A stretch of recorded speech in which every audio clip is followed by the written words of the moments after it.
Hi there once again. Continuing the sad story of Benedict XVI, I show you this picture.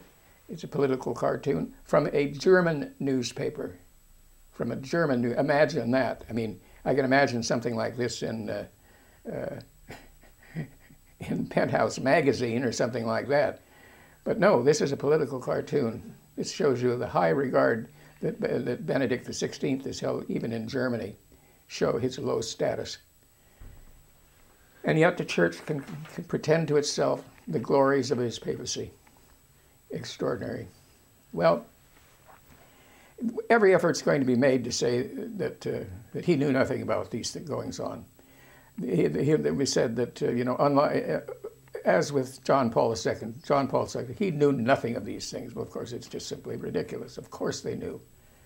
But I would say this, certainly that Cardinal Ratzinger, later Benedict XVI, he knew far more than the Pope did at that time, that's for sure, because every single one of these things was coming over his desk because the Pope had said, if you have any of these difficulties, you were to run them through Cardinal Ratzinger's offices, the offices of the faith, or actually the Inquisition. He knew all about these things, and one of the most terrible ones, and it condemns him, if nothing more would condemn him, regardless of anything else I could say, and this is the case of the Legions of Christ and Father Maciel. Father Maciel was a Mexican priest. He's dead now. He died a few years ago in his 80s. The man was just beyond any definition of corruption. I mean, it's unbelievable. He fathered children, which is one thing, but he had sex with the children he fathered. That's the kind of pedophile he was. He was a pedophile. He had 2 sons and slept with both of them. Plus, anybody that went to his seminary was almost automatically molested. This went on for years. Benedict knew about it. Then Cardinal Ratzinger, he knew all about it. Nothing was ever done. Man was a dope fiend, used morphine and cocaine and everything else. Had to have wherever he traveled, and he did a great deal of traveling, I might add. He had cash money usually. When he would hit the airport, whatever archdiocese he happened to be in, an envelope would be passed to him with $10,000 to support his drug habits. There was an outcry to have this man defrocked, get him out of the priesthood. Nothing was ever done.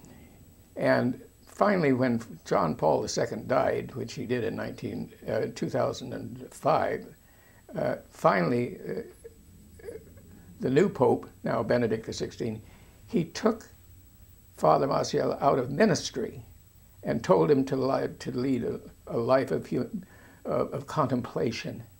And Father Maciel did. He lived in Florida, well kept. He had plenty of money, and was allowed to live the rest of his life.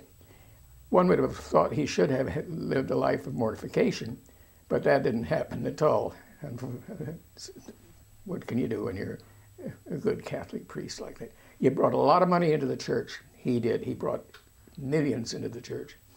He even managed to consecrate many priests. But can that possibly excuse a conduct of this sort? It's unbelievable, and protected by the Vatican. A man could have been in prison the rest of his life for his crimes, protected by the Vatican.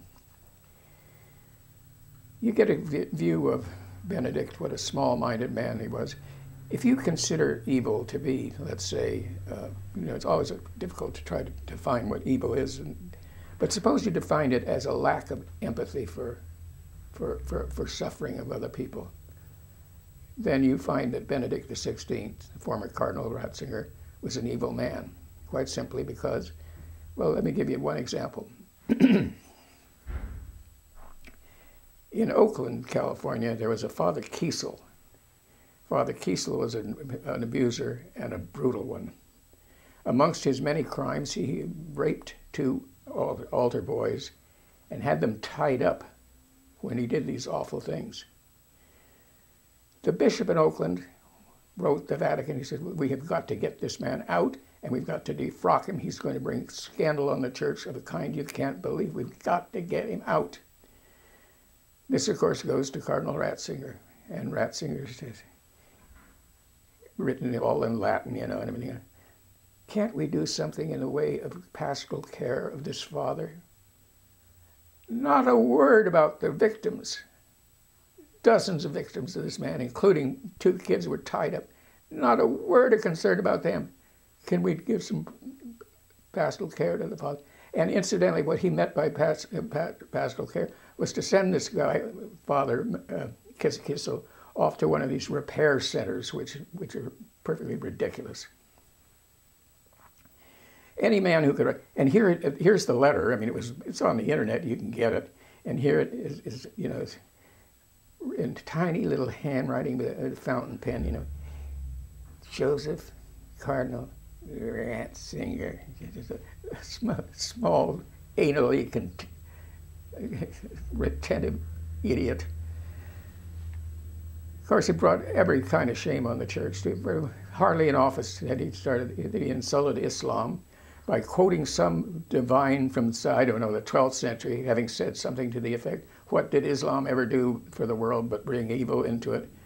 That was a great thing, you know. Just here we are after 2000,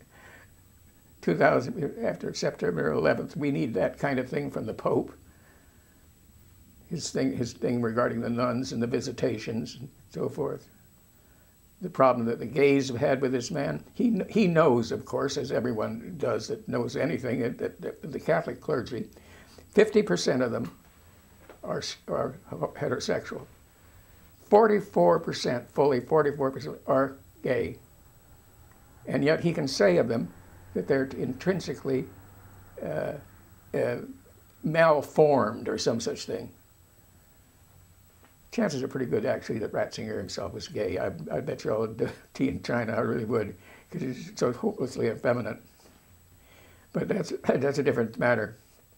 At any rate, but you say there's at least 6%. You bet it does. At least 6% are the pedophiles, which is way out of proportion to the population in general, showing that the clergy is a magnet for these creatures.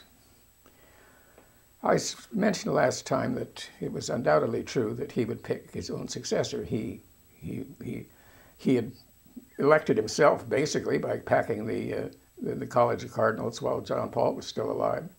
And now he has, many of these people are his creatures, people like Mahoney and the former fellow in San Francisco, Cardinal Levada, and of course George and Dolan in New York City, and these people, they'll all vote for him. It'll just perpetuate itself. But he has one problem, and it's a very serious one. He is in sanctuary in the Vatican. I'm not sure he's ever going to leave the Vatican.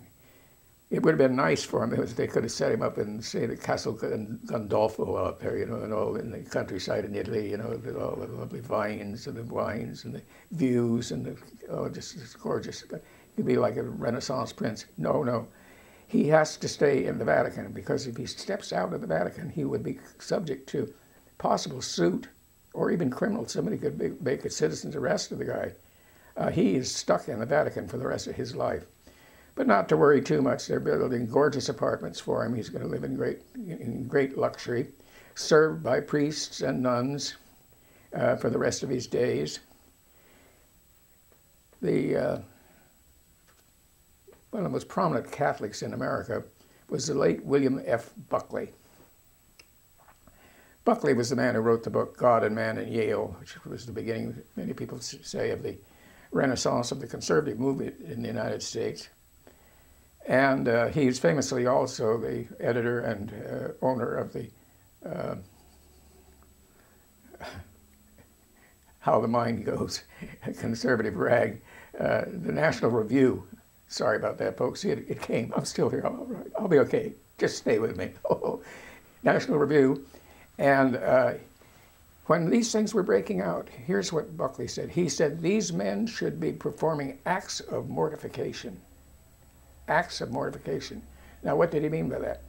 Well, a church meeting, it would be as going around in sackcloth, ashes on your head, crawling up the stairs of the cathedral on your knees in mortification that you have witnessed these things and you didn't do anything about them. Acts of mortification. What does the Catholic Church do? It rewards and protects and fosters those who do these awful things. It's an evil enterprise. That's what it is.